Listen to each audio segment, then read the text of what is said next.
see on the film review of that? Was it just losing one-on-ones? Was it communication?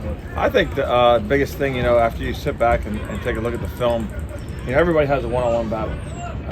Very rarely in today's game do you get two guys on one. And when you look at when we had breakdowns, I think it starts with some very simple things as far as your hand placement. That's obviously what triggers holding calls. Guys with their hands inside, that's important. Playing with a base, playing with the correct pad level on a consistent basis. And then I think there's a point too where when you get on blocks, you need to stick on blocks. You need to finish and play with tremendous strain. And those were the things that we felt like that we need to be better on. And I think the guys are obviously disappointed in the fact that the game didn't go the way that they anticipated it going or wanting it to go. And there's a sense of pride.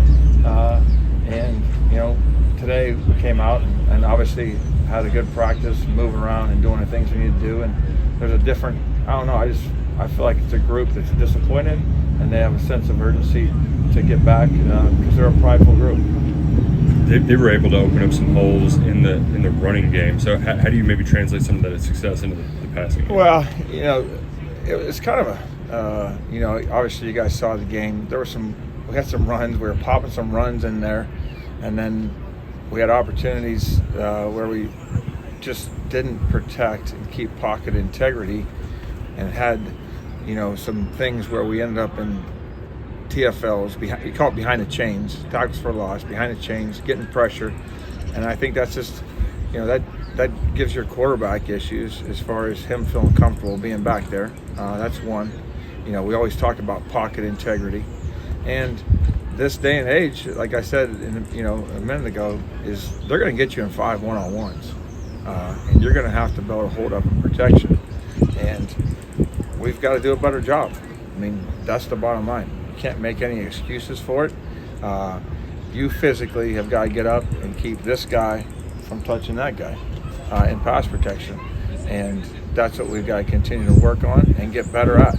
After that game, how have you seen some of the leaders like Eli and Marques just kind of come back and face the practice? When I talked to them on Sunday, I knew that they were bothered. It wasn't a time to rant and rave. There's a sense of pride. They're in there watching film, getting started on they watch the game, get started on the next opponent, all that stuff. But these guys they know what it means to play here at Kentucky. They know what the expectation is. These guys have been around here long enough, and they're disappointed. But one game doesn't define you. I say that all the time. And you got to be able to hit the delete button, learn from your mistakes, and move forward and make sure that they don't repeat themselves. But one game doesn't define you. What kind of challenges have you seen on film from Georgia's defensive line? I think Georgia's got a good group. Obviously, we had a chance to play them last year, and I think the thing that's glaring is just being familiar with them. It's the same style of defense that Coach Saban had at Alabama, obviously. So there's some familiarity there. But I think the glaring thing that jumps off film is their speed and their athleticism. And they play their gaps. They're multiple in what they do when they ask their players to do. And you got to have your eyes in the right place. You can have all the physical tools in the world, but if you have bad eyes and you don't have your eyes in the right spot, then you're going to play slow and you're not going to play with anticipation. You know what I'm saying?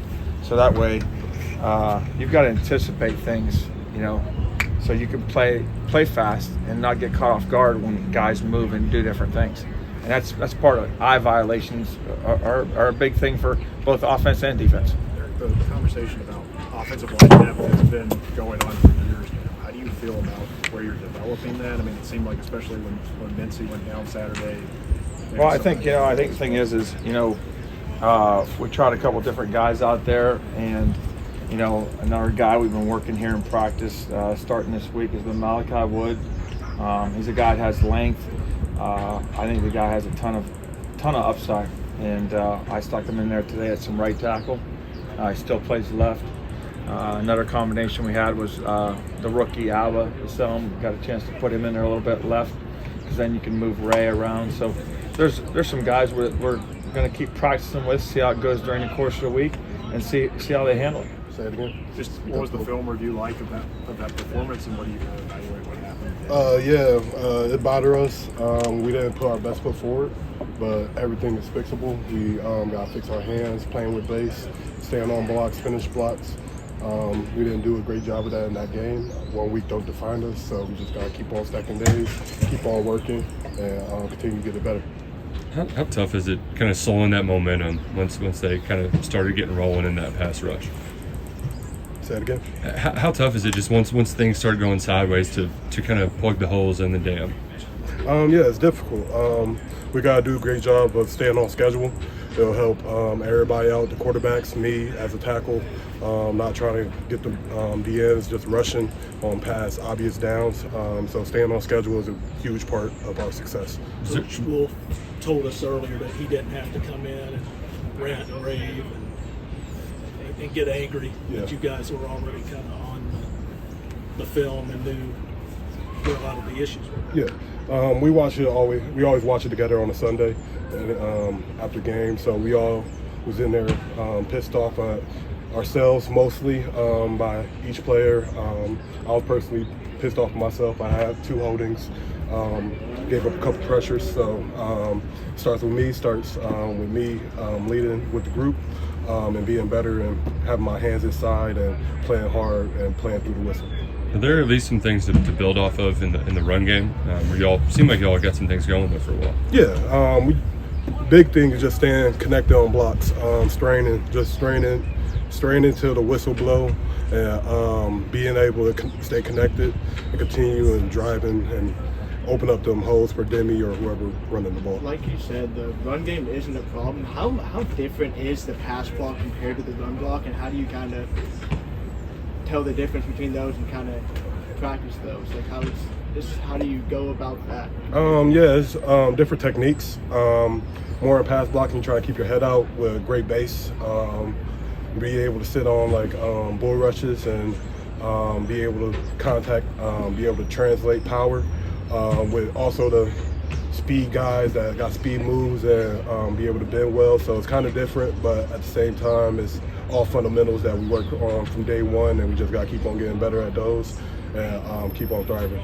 I know you didn't have the best day, but some of your former teammates had a pretty big day. Did you reach out to any of those guys? Did you watch any of the highlights or anything like that? Yes. Wait, which teammates? You're at Northern Illinois. Oh, NIU? Oh, yeah. I was so happy for them. I mean, NFL guy. I got NFL guys. I got so many. I've been in the profession for a long time. But NIU did an amazing job. I was so happy for them. So proud of them. Coach Hammock is a great coach. They actually brought tears to me. It was really great to watch them and watch the highlights and see them get a boneyard victory in South Bend. Did you have any boneyard? Yeah, I had a couple. Georgia Tech, BYU. How big is that when you're at G5 and able to knock off one of the Power Fives? Oh yeah, it's amazing. It's a surreal feeling. I think they're going to win the MAC. I think NIU's going to win the MAC this year. Is usually what tends to happen. They got a great coaching staff. They got great support within the building. So I think they got a chance to do something special this year. Marques, obviously the challenge maybe gets even more difficult with the number 1 team coming in this week. As a lineman, after a performance like that, are you excited to maybe go out there and prove yourself right away, or would you prefer? Definitely excited. Definitely blessed for the opportunity. Definitely ready to go. Just keep on stacking days with our fundamentals and keep our hands inside with a great base, and we should be able to get after it. With you being one of the leaders of this offensive line, how have you kind of just gotten this offensive line back together and kind of get them mind right? It wasn't really hard. We got an older group, so everybody basically had that. I use my words, can't cuss. Everybody had a sour taste in their mouth after watching the film, so it wasn't really hard. We all know what we need to do. We all know what we had to come in and practice like to be able to win games. So it wasn't really that hard. Just you gotta rally and just keep on working and keep on thriving. Coach Wolford talked about working in some of the younger guys like Malachi and Abba. How can those guys help just have more bodies back there? Yeah, definitely. Definitely helps. Maybe probably get a rotation in. I don't know what Wolf plans are with Malachi and Abba, but definitely develop them guys, and they can help us in the long run. How did it feel just to get on the field, get some action? It's always fun, just to get to play football. Definitely disappointing in how I came in, but, it's always good to play football, just go out there and have fun. So.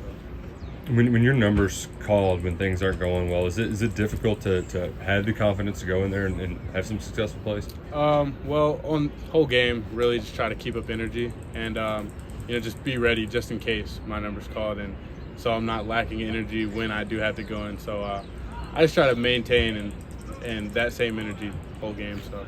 Gavin, what's the balance between mastering that specific wildcat package or whatever they're calling it, and then knowing the whole offense in case you have to go in there?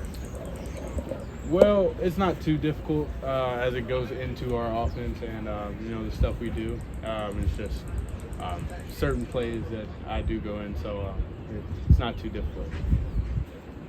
Do you see things differently back there at the Wildcat? Is it significantly different when it's a Wildcat play versus when it's just, regular, normal offense?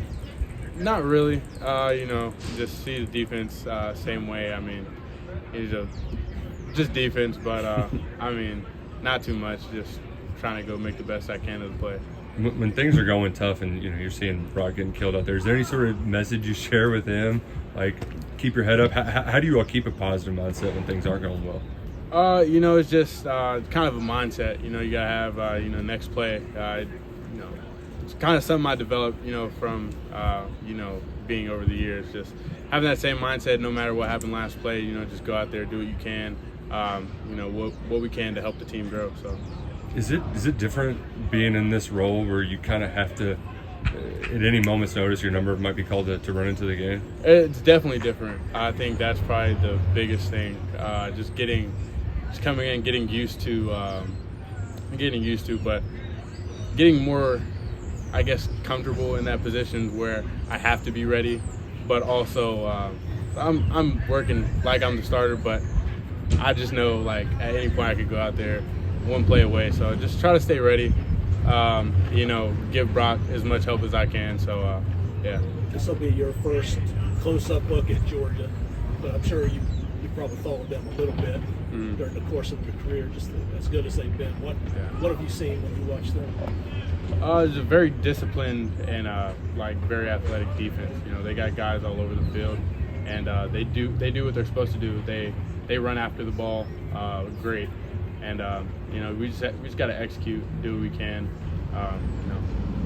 get the game going. So, what were those things that you, Coach Hamden, and Brock were talking about when you guys were watching the film on Sunday? Just the importance of staying on schedule.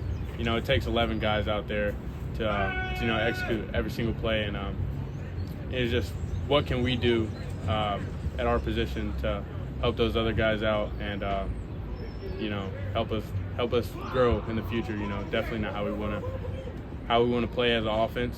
Not scoring, but just how can we grow from this and learn. Kevin, some of those open practices we saw early in camp, you had a couple of really nice throws that kind of stood out. Do you feel like you've grown as a passer since what we saw at Rutgers? Definitely grown as a passer, and also this offense helps. How we run it, and.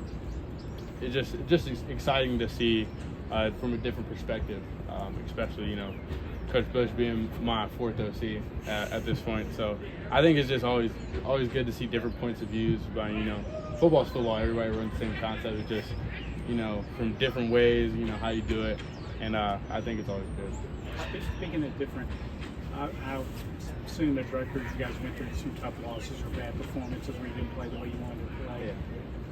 Is the reaction here to that about the same as it was at Rutgers, or do you see any differences here in the way the guys have reacted in the performance? Nobody likes to lose. I think it's just about how we respond, from this point on. Getting the guys back, we see what we see on the film, and then we talk about how can we grow from this. How can we get better and how can we be prepared for this next week against Georgia, and I think that's what it just comes down to. So. Okay, folks,